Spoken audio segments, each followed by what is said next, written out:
So today we're going to talk about movement or yoga that you can do in kind of a confined space.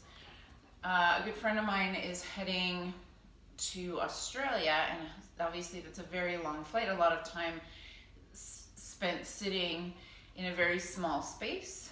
And so we're going to talk about how you can add more movement. First things first, I would suggest that if you're traveling, if you're going on a long trip, bring a pair of socks so that you can take your shoes off. So if I have to be on an airplane for 4 to 6 to 8 hours, and I'm going to be wearing tight, constricted shoes for that length of time, it's not conducive to comfort or health. So first things first, invest in a pair of good comfy socks, and do take your shoes off. And I know that's going to gross people out on the plane. People are going to think it's weird. It's okay. We gotta do what we have to do in order to be comfortable. And the next thing you want to invest in is a set of yoga tune-up balls. And I mean, I guess you don't have to buy yoga tune-up balls. However, it is nice that they come in this little net bag, so you have two together, which is going to be handy for some of the rolling that you can do in your seat. I highly recommend that if you do invest in the yoga tune-up balls, and take them out of your carry-on when you go through security, because they will stop you every single time when this goes through the whatever that X-ray machine, because I don't know, maybe I guess it looks like a bomb, I'm not sure.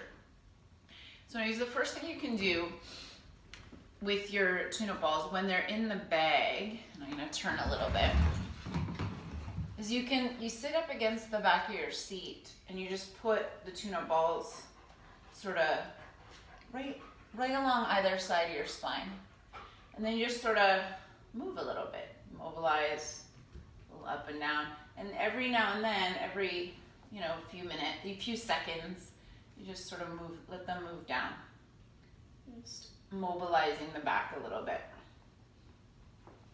and just a little forward and back, kind of slouching and then extending.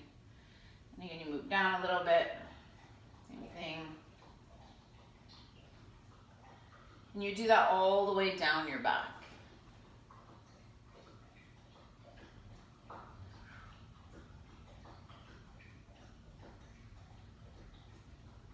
Then after that, so you're going to get all the way down, and you can leave it in one spot and just kind of lean into it. You could also do this at work.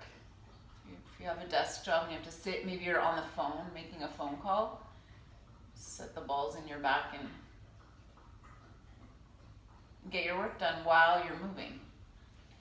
Another thing I like to do when I'm on the plane, you just set them underneath your hamstrings and just move a little bit. So you just kind of lean in.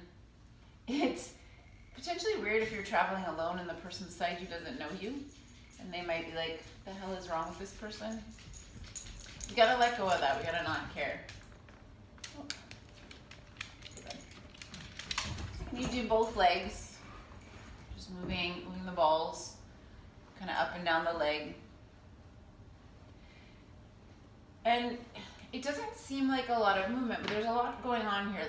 There's mobilizing of the knee, there's mobilizing of the hip, just creating circulation in the muscles in the back of the leg. Then another thing you can do is you can take one of the balls out.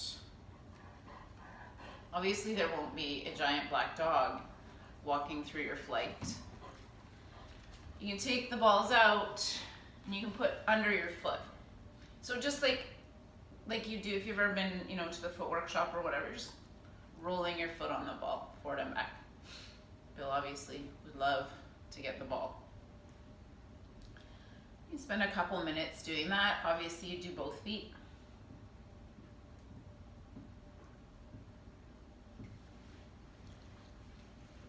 And then you can take a break from that. And I would just leave the ball kind of in behind you, and then. Another thing you'll notice when you're flying something, well, and I mean, really, this is in everyday life. Nobody puts their arms above their head. So something super simple you can do to get more movement when you're sitting at your desk, when you're sitting in a car, when you're sitting on a plane, is just arms above your head. When you're on the plane, the overhead compartment will be there. You'll probably be able to touch it, so you can kind of push up into it.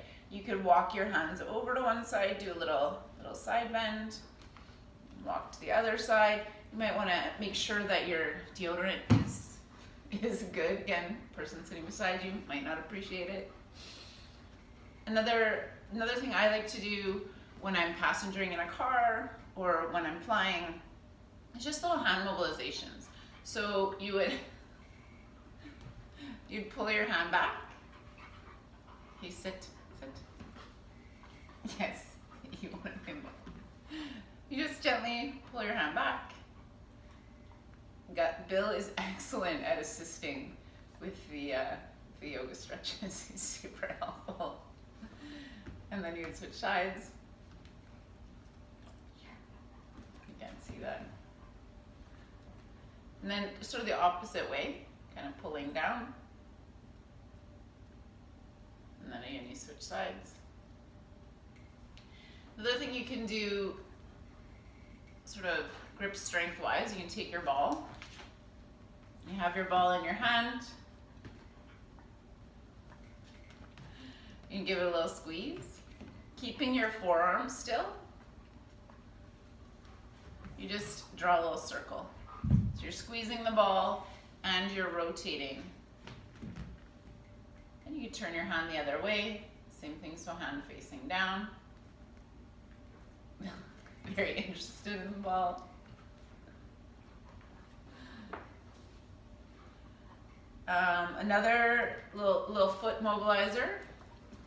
Kind of scooch forward on your seat and you just tuck your toes back. So a little top of the foot stretch in seated can be really helpful. And I would highly recommend getting, if you're on an airplane, getting up and walking every hour or so, every half an hour or so. Another thing you can do, just little spinal twists in your seat. So super gentle, both ways. When you're sitting still, something maybe a little more subtle. Just letting your head drop. So doing the head hang. You can angle the head one side or the other. As Katie calls it, the platysma stretch. You put your hands on your chest, pull down a little bit, pull down a little bit, and look up. So you're pulling the skin of the chest down as you lift your chin up. No one's gonna think you're weird if you're doing this on an airplane. It's fine, don't worry about it. And just a little bit side to side.